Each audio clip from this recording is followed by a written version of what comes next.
ಕರ್ನಾಟಕಕ್ಕೆ ಬಂತು ಚೀನಾ ಗೂಢಚಾರಿ ಹಕ್ಕಿ. ಸೇನಾ ರಹಸ್ಯ ಕದಿಯಲು ಬಂತ ಚೀನಾ ಪಕ್ಷಿ. ವಿಜಯ ಕರ್ನಾಟಕ ವೆಬ್ ವೀಕ್ಷಕರಿಗೆ ನಮಸ್ಕಾರ. ನಾನು ಶಿವಮೂರ್ತಿ ಸರ್ಬಾ. ಇಡೀ ದೇಶವೇ ಬೆಚ್ಚಿ ಬೀಳಿಸುವಂತಹ ಆಘಾತಕಾರಿ ಸುದ್ದಿಯೊಂದು ಹೊರಬಿದ್ದಿದೆ. ಭಾರತ ಚೀನಾ ನಡುವಿನ ಸಂಬಂಧ ಸುಧಾರಿಸಿಕೊಳ್ಳುವ ಈ ಹೊತ್ತಿನಲ್ಲಿ ಚೀನಾದ ಡಬಲ್ ಗೇಮ್ ಹೊಸ ನಾಟಕ ಪ್ರದರ್ಶನವಾಗ್ತಾ ಇದೆ. ಚೀನಾದ ಜೊತೆಗೆ ಕೇಂದ್ರ ಸರ್ಕಾರ ಹಳೆ ವೈಷಮ್ಯವನ್ನು ಮರೆತು ಮತ್ತೆ ವ್ಯವಹಾರವನ್ನು ನಡೆಸಲು ಮುಂದಾಗಿದೆ. ಹೀಗಿರುವಾಗ ಚೀನಾ ಒಂದು ಕಡೆ ಸ್ನೇಹದ ಮಾತನ್ನು ಹೇಳ್ತಾ ಇದ್ರೆ, ಇನ್ನೊಂದು ಕಡೆ ಭಾರತದ ಮೇಲೆ ಹದ್ದಿನ ಕಣ್ಣು, ಭಾರತವನ್ನು ಮಣಿಸುವ ತಂತ್ರವನ್ನು ಮಾಡ್ತಾ ಇದೆ. ಅದಕ್ಕೆ ಸಾಕ್ಷಿ ಎಂಬಂತೆ ಕರ್ನಾಟಕದ ಕಾರವಾರಕ್ಕೆ ಸೀಗಲ್ ಹಕ್ಕಿ ಕಳಿಸಿ ಚೀನಾ ಬೇಹುಗಾರಿಕೆಯನ್ನು ಮಾಡಿದ್ಯಾ ಎಂಬ ಅನುಮಾನ ಈಗ ದಟ್ಟವಾಗಿ ಮೂಡಿದೆ. ಅಷ್ಟೇ ಅಲ್ಲ, ಗಡಿಯಲ್ಲಿ ತನ್ನದೇ ಸಂಚನ್ನ ಕೂಡ ರೂಪಿಸ್ತಾ ಇದೆ. ನಾನು ನಿನ್ನೆ ಅಷ್ಟೇ ಹೇಳಿದ್ದೆ, ಗಡಿಯಲ್ಲಿ 6 ವರ್ಷದ ಬಳಿಕ ಚೀನಾ ಹಾಗೂ ಭಾರತ ವ್ಯಾಪಾರವನ್ನು ಶುರು ಮಾಡಲು ಮನಸ್ಸನ್ನು ಮಾಡಿವೆ ಅಂತ. ಈಗ ಚೀನಾ ಭಾರತದ ಮೇಲೆ ಬೇಹುಗಾರಿಕೆಯ ಆಟವನ್ನು ಆಡ್ತಾ ಇದೆ. ಹೌದು, ಭಾರತದ ರಕ್ಷಣಾ ವಲಯದಲ್ಲಿ ಅತಿ ಸೂಕ್ಷ್ಮ ಮತ್ತು ಅತ್ಯಂತ ಆಯಕಟ್ಟಿನ ಪ್ರದೇಶ ಅಂದರೆ ಅದು ನಮ್ಮ ಕರ್ನಾಟಕದ ಕಾರವಾರದಲ್ಲಿರುವಂತಹ ಪ್ರಾಜೆಕ್ಟ್ ಸೀ ಬರ್ಡ್ ಅಥವಾ INS ಕದಂಬ ನೌಕಾನೆಲೆ. ಶತ್ರು ರಾಷ್ಟ್ರಗಳ ನಿದ್ದೆಗೆಡಿಸುವ ಭಾರತದ ಯುದ್ಧ ನೌಕೆಗಳು, ಜಲಾಂತರ್ಗಾಮಿಗಳು ಮತ್ತು ವಿಮಾನ ವಾಹಕ ನೌಕೆಗಳು ಇರುವುದು ಇದೇ ನೆಲದಲ್ಲಿ. ಇಂತಹ ಅಭೇದ್ಯ ಕೋಟೆಯ ಮೇಲೆ ಇದೀಗ ನೆರೆಯ ಶತ್ರು ರಾಷ್ಟ್ರ ಚೀನಾದ ಕಣ್ಣು ಬಿದ್ದಿದೆ. ಹಾಗಾದರೆ ಏನಿದು ಚೀನಾದ ಕುತಂತ್ರ? ಅಲ್ಲಿ ಸಿಕ್ಕಿರುವ ಸೀಗಲ್ ಹಕ್ಕಿ ಚೀನಾದ ಪ್ಲಾನ್ ಏನು? ಡೀಟೇಲ್ ಆಗಿ ನೋಡ್ಕೊಂಡು ಬರೋಣ.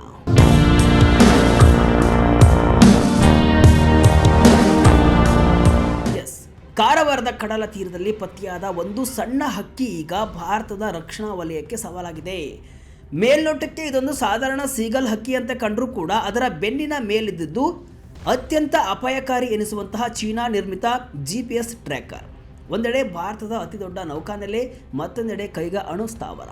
ಇಂತಹ ಸೂಕ್ಷ್ಮ ಪ್ರದೇಶದಲ್ಲಿ ಚೀನಾದ ಟೆಕ್ನಾಲಜಿ ಹೊತ್ತಂತಹ ಹಕ್ಕಿ ಬಂದು ಇಳಿದಿರುವುದು ಕೇವಲ ಕಾಕತಾಳೀಯವ ಅಥವಾ ಇದು ಚೀನಾ ಹೂಡಿರುವ ಬಯೋಲಾಜಿಕಲ್ ಬೇಹುಗಾರಿಕೆಯ ಭಾಗವ? ಗಾಯಗೊಂಡ ಅಥವಾ ಸುಸ್ತಾಗಿರುವ ಹಕ್ಕಿಯ ರೂಪದಲ್ಲಿ ಬಂದಿರುವುದು ಗೂಢಚಾರನ? ಹೌದು, ಘಟನೆ ನಡೆದಿದ್ದು ಮಂಗಳವಾರ ಬೆಳಗ್ಗೆ ಉತ್ತರ ಕನ್ನಡ ಜಿಲ್ಲೆಯ ಕಾರವಾರ ನಗರದ ರವೀಂದ್ರನಾಥ ಟ್ಯಾಗೂರ್ ಕಡಲ ತೀರದ ಬಳಿ ಇರುವ ತಿಮ್ಮಕ್ಕ ಗಾರ್ಡನ್ ಹಿಂಭಾಗದಲ್ಲಿ ಸ್ಥಳೀಯರಿಗೆ ಒಂದು ಸೀಗಲ್ ಪಕ್ಷಿ ಕಂಡು ಬಂದಿದೆ. ಸಾಮಾನ್ಯವಾಗಿ ಸಮುದ್ರ ತೀರದಲ್ಲಿ ಇಂತಹ ಹಕ್ಕಿಗಳು ಕಾಣುವುದು ಸಹಜ. ಆದರೆ ಈ ಹಕ್ಕಿ ತೀರಾ ನಿತ್ರಾಣವಾಗಿತ್ತು, ಹಾರಲಾಗದೆ ಒದ್ದಾಡ್ತಾ ಇತ್ತು.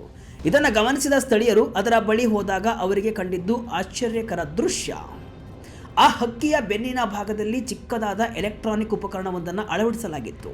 ಇದು ಸಾಮಾನ್ಯ ಹಕ್ಕಿಯಲ್ಲ ಎಂಬುದು ಅಲ್ಲಿನ ಜನರಿಗೆ ತಕ್ಷಣವೇ ಅರ್ಥವಾಯಿತು. ತಡ ಮಾಡದೆ ಸ್ಥಳೀಯರು ಕೂಡಲೇ ಅರಣ್ಯ ಇಲಾಖೆಯ ಮರೈನ್ ವಿಭಾಗದ ಅಧಿಕಾರಿಗಳಿಗೆ ಮಾಹಿತಿಯನ್ನು ನೀಡ್ತಾರೆ.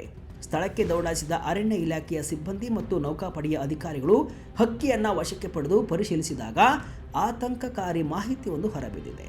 ಹಕ್ಕಿಯ ಬೆನ್ನಿನಲ್ಲಿದ್ದಂತಹ ಆ ಸಣ್ಣ ಚಿಪ್ಪು ಅಥವಾ GPS ಟ್ರ್ಯಾಕರ್ ಸಾಮಾನ್ಯವಾದದ್ದಲ್ಲ, ಅದು ಮೇಡ್ ಇನ್ ಚೀನಾ. ಹಕ್ಕಿ ಮೇಲಿರೋದು ಚೀನಾ GPS ಟ್ರ್ಯಾಕರ್. ಅಧಿಕಾರಿಗಳು ನಡೆಸಿದ ಪ್ರಾಥಮಿಕ ತನಿಖೆಯಲ್ಲಿ ಆ ಎಲೆಕ್ಟ್ರಾನಿಕ್ ಡಿವೈಸ್ ಮೇಲೆ ಸ್ಪಷ್ಟವಾಗಿ ಚೀನಾದ ವಿಳಾಸವಿರುವುದು ಕಂಡುಬಂದಿದೆ. ಅದರಲ್ಲಿ Research Centre for Eco Environmental Sciences, Chinese Academy of Sciences ಎಂಬ ಬರಹವಿತ್ತು. ಅಂದರೆ ಈ ಹಕ್ಕಿ ನೇರವಾಗಿ ಚೀನಾದ ಬೀಜಿಂಗ್ ಅಥವಾ ಆ ದೇಶದ ಯಾವುದೋ ಒಂದು ಪ್ರಯೋಗಾಲಯದ ಸಂಪರ್ಕದಲ್ಲಿದೆ ಎಂಬುದು ದೃಢವಾಯಿತು. ಈ GPS ಟ್ರ್ಯಾಕರ್ ಅತ್ಯಂತ ಆಧುನಿಕವಾಗಿದ್ದು ಇದು ಹಕ್ಕಿ ಹಾರುವ ಮಾರ್ಗ, ಅದು ತಂಗುವ ಸ್ಥಳ, ಅಲ್ಲಿನ ಹವಾಮಾನ ಮತ್ತು ಚಿತ್ರಗಳನ್ನು ಕಲೆ ಹಾಕುವ ಸಾಮರ್ಥ್ಯ ಹೊಂದಿರುವ ಸಾಧ್ಯತೆಗಳ ಬಗ್ಗೆಯೂ ಕೂಡ ಅನುಮಾನಗಳು ಹುಟ್ಟಿಕೊಂಡಿವೆ. ಚೀನಾ ಅಂತಹ ದೇಶಗಳು ತಂತ್ರಜ್ಞಾನದಲ್ಲಿ ಎಷ್ಟು ಮುಂದುವರೆದಿವೆ ಎಂಬುದು ನಮಗೆಲ್ಲರಿಗೂ ಕೂಡ ತಿಳಿದೇ ಇದೆ. ಹೀಗಿರುವಾಗ ನಮ್ಮ ದೇಶದ ಅತ್ಯಂತ ರಹಸ್ಯ ನೌಕಾನೆಲೆಯ ಪಕ್ಕದಲ್ಲೇ ಚೀನಾದ ಟ್ರ್ಯಾಕರ್ ಇರುವ ಹಕ್ಕಿ ಸಿಕ್ಕರೆ ಅನುಮಾನ ಮೂಡುವುದು ಸಹಜ ಅಲ್ವಾ? ಚೀನಾಗೆ ಕಾರವಾರವೇ ಟಾರ್ಗೆಟ್ ಯಾಕೆ? ವೀಕ್ಷಕರೇ, ಈ ಘಟನೆ ಇಷ್ಟು ದೊಡ್ಡ ಸುದ್ದಿಯಾಗಲು ಮುಖ್ಯ ಕಾರಣ ಆ ಹಕ್ಕಿ ಪತ್ತೆಯಾದ ಜಾಗ. ಕಾರವಾರದ INS ಕದಂಬ ನೌಕಾನೆಲೆ ಏಷ್ಯಾದಲ್ಲೇ ಅತಿ ದೊಡ್ಡ ನೌಕಾನೆಲೆಗಳಲ್ಲಿ ಒಂದಾಗುವಂಥ ದಾಪುಗಾಲನ್ನು ಇಡ್ತಾ ಇದೆ. ಇದು ಭಾರತದ ಪಶ್ಚಿಮ ಕರಾವಳಿಯ ರಕ್ಷಣಾ ಕೋಟೆ. ಭಾರತದ ಅತಿ ದೊಡ್ಡ ವಿಮಾನ ವಾಹಕ ನೌಕೆ INS ವಿಕ್ರಮಾದಿತ್ಯ ಮತ್ತು ಜಲಾಂತರ್ಗಾಮಿಗಳು ಇಲ್ಲಿ ನೆಲೆಗೊಂಡಿವೆ. ಪ್ರಸ್ತುತ 2ನೇ ಹಂತದ ವಿಸ್ತರಣಾ ಕಾಮಗಾರಿ ನಡೀತಾ ಇದ್ದು, ಇದು ಪೂರ್ಣಗೊಂಡ್ರೆ ಪೂರ್ವ ಗೋಳಾರ್ಧದ ಅತಿದೊಡ್ಡ ನೌಕಾನೆಲೆ ಇದಾಗಲಿದೆ. ಇಷ್ಟೇ ಅಲ್ಲ, ಕಾರವಾರದ ಸಮೀಪದಲ್ಲೇ ಕೈಗಾ ಅಣು ವಿದ್ಯುತ್ ಸ್ಥಾವರ ಕೂಡ ಇದೆ. ಇಂತಹ ಸೂಕ್ಷ್ಮ ಪ್ರದೇಶಗಳ ಮೇಲೆ ಬೇಹುಗಾರಿಕೆ ನಡೆಸಲು ಶತ್ರು ರಾಷ್ಟ್ರಗಳು ಸದಾ ಹವಣಿಸುತ್ತಲೇ ಇರುತ್ತವೆ. ಹಿಂದೆ ಬಲೂನ್ಗಳ ಮೂಲಕ ಅಮೆರಿಕದ ಮೇಲೆ ಚೀನಾ ಕಣ್ಣಿಟ್ಟಿತ್ತು ಎಂಬ ಆರೋಪಗಳು ಇದ್ವು.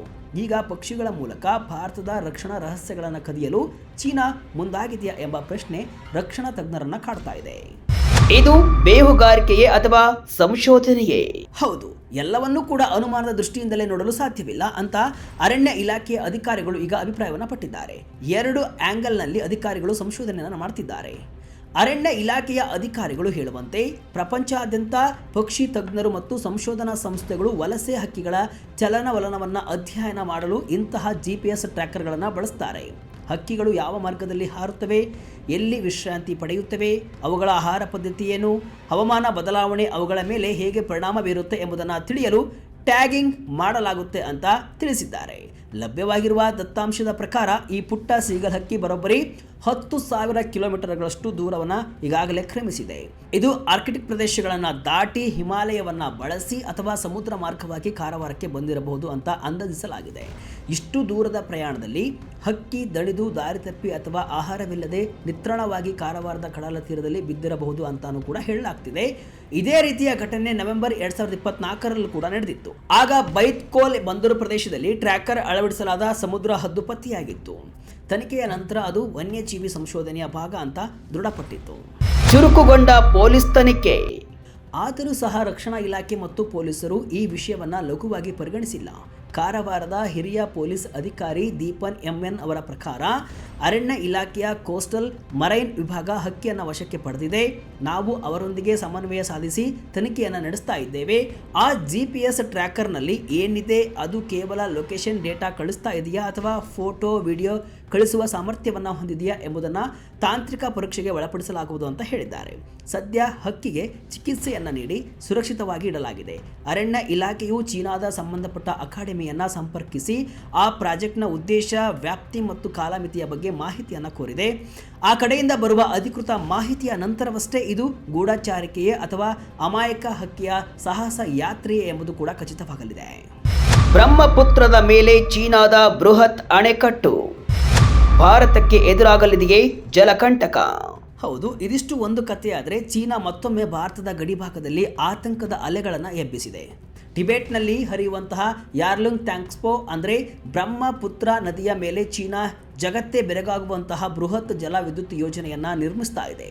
ಬರೋಬ್ಬರಿ $168 ಶತಕೋಟಿ ವೆಚ್ಚದ ಈ ಯೋಜನೆ ಕೇವಲ ವಿದ್ಯುತ್ ಉತ್ಪಾದನೆಗೆ ಸೀಮಿತವಾಗಿದೆಯೇ ಅಥವಾ ಇದರ ಹಿಂದೆ ಬೇರೆ ಯಾವುದಾದರೂ ತಂತ್ರವಿದೆಯೇ ಎಂಬ ದಟ್ಟ ಅನುಮಾನ ಈಗ ಆವರಿಸಿದೆ. ಯಾರ್ಲುಂಗ್ ಟ್ಯಾಂಕ್ಸೋ ನದಿ ಟಿಬೆಟ್ನಿಂದ ಹೊರಬಂದು ಭಾರತವನ್ನು ಪ್ರವೇಶಿಸಿ ನಂತರ ಬಾಂಗ್ಲಾದೇಶಕ್ಕೆ ಹರಿಯುತ್ತೆ. ಇದು ಈ ಭಾಗದ ಲಕ್ಷಾಂತರ ಜನರಿಗೆ ಜೀವನ ಆಧಾರವಾಗಿದೆ. ಕೃಷಿ, ಮೀನುಗಾರಿಕೆ ಮತ್ತು ಕುಡಿಯುವ ನೀರಿಗಾಗಿ ಈ ನದಿಯನ್ನೇ ನಂಬಿರುವಂತಹ ಜನರು ಬದುಕು ಈಗ ಅತಂತ್ರವಾಗುವ ಭೀತಿ ಎದುರಾಗಿದೆ. ತಜ್ಞರ ಪ್ರಕಾರ ಚೀನಾ ಈ ನದಿಗೆ ಅಣೆಕಟ್ಟನ್ನು ಕಟ್ಟಿದರೆ ನದಿಯ ನೈಸರ್ಗಿಕ ಲಯವು ಊಹಿಸಲಾಗದ ರೀತಿಯಲ್ಲಿ ಬದಲಾಗಲಿದೆ. ಬ್ರಹ್ಮಪುತ್ರದ ಮೇಲ್ಭಾಗದಲ್ಲಿ ನೀರಿನ ಹರಿವನ್ನು ತಡೆದರೆ ಕೆಳಹರಿವಿನ ಪ್ರದೇಶಗಳಲ್ಲಿ ಬರಗಾಲ ಉಂಟಾಗಬಹುದು ಅಥವಾ ಒಮ್ಮೆಲೆ ನೀರು ಬಿಟ್ಟರೆ ಪ್ರವಾಹದಂತಹ ಭೀಕರ ಪರಿಸ್ಥಿತಿ ಸೃಷ್ಟಿಯಾಗಬಹುದು. ಇದು ಸ್ಥಳೀಯ ಜೀವ ವೈವಿಧ್ಯತೆ ಮತ್ತು ಪರಿಸರ ವ್ಯವಸ್ಥೆಯ ಮೇಲೆ ಅತ್ಯಂತ ಕೆಟ್ಟ ಪರಿಣಾಮ ಬೀರಲಿದೆ ಅಂತ ವಿಶ್ಲೇಷಿಸಲಾಗಿದೆ. ಇದು ಕೇವಲ ನೀರಿನ ವಿಚಾರವಲ್ಲ, ಇದರ ಹಿಂದೆ ದೊಡ್ಡದಾದ ಭೌಗೋಳಿಕ ರಾಜಕೀಯವೂ ಕೂಡ ಅಡಗಿದೆ. ದೆಹಲಿಯ ಏಷ್ಯಾ ಸೊಸೈಟಿ ಪಾಲಿಸಿ ಇನ್ಸ್ಟಿಟ್ಯೂಟ್ನ ರಿಷಿ ಗುಪ್ತಾ ಅವರ ಪ್ರಕಾರ ಹಿಮಾಲಯದಲ್ಲಿ ಚೀನಾ ನಡೆಸುತ್ತಿರುವ ಮೂಲ ಸೌಕರ್ಯ ಅಭಿವೃದ್ಧಿಯು ಒಂದು ಕಾರ್ಯತಂತ್ರದ ಭಾಗವಾಗಿದೆ. ಟಿಬೆಟ್ ಗಡಿಯುದ್ದಕ್ಕೂ ನಿರ್ಮಿಸಲಾಗುತ್ತಿರುವಂತಹ ಇಂತಹ ಯೋಜನೆಗಳು ಗಡಿ ಪ್ರದೇಶಗಳ ಮೇಲೆ ಚೀನಾಕ್ಕೆ ನಿರ್ಣಾಯಕ ನಿಯಂತ್ರಣವನ್ನು ಒದಗಿಸುತ್ತವೆ. ಯುದ್ಧ ಅಥವಾ ಸಂಘರ್ಷದ ಸಂದರ್ಭದಲ್ಲಿ ನೀರನ್ನು ಒಂದು ಆಯುಧವನ್ನಾಗಿ ಬಳಸಿಕೊಳ್ಳುವ ಸಾಧ್ಯತೆಯನ್ನು ತಳ್ಳಿಹಾಕುವಂತಿಲ್ಲ ಅಂತ ತಜ್ಞರು ಎಚ್ಚರಿಕೆಯನ್ನು ಕೊಟ್ಟಿದ್ದಾರೆ. ಒಟ್ಟಾರೆಯಾಗಿ ಚೀನಾ ಪದೇ ಪದೇ ಗಡಿಯಲ್ಲಿ ತಂಟೆ ಮಾಡುವುದು, ಸೈಬರ್ ದಾಳಿ ಮಾಡುವುದು ಹೊಸದೇನಲ್ಲ. ಹೀಗಾಗಿ ಚೀನಾದ ಹೆಸರು ಕೇಳಿದ ತಕ್ಷಣ ಎಚ್ಚೆತ್ತುಕೊಳ್ಳುವುದು ಅನಿವಾರ್ಯ ಮತ್ತು ಅತ್ಯಗತ್ಯ. ಸದ್ಯಕ್ಕೆ ತನಿಖೆ ಚುರುಕುಗೊಂಡಿದ್ದು ಕಾರವಾರದಂತಹ ಸೂಕ್ಷ್ಮ ಪ್ರದೇಶದಲ್ಲಿ ಇಂತಹ ವಿದೇಶಿ ಉಪಕರಣಗಳು ಪತ್ತೆಯಾಗುವುದು ಭದ್ರತಾ ದೃಷ್ಟಿಯಿಂದ ಒಂದು ಎಚ್ಚರಿಕೆ ಗಂಟೆಯೇ ಸರಿ. ಇದು ಚೀನಾ ಬೇಹುಗಾರಿಕೆಯ ಅಥವಾ ವೈಜ್ಞಾನಿಕ ಸಂಶೋಧನೆಯ ನೌಕಾಪಡೆ ಮತ್ತು ಗುಪ್ತಚರ ಇಲಾಖೆಯ ತನಿಖೆ ಬಳಿಕ ಸತ್ಯಾಸತ್ಯತೆ ಹೊರಬೀಳಲಿದೆ. ಇದಿಷ್ಟು ಇವತ್ತಿನ ವಿಶೇಷ.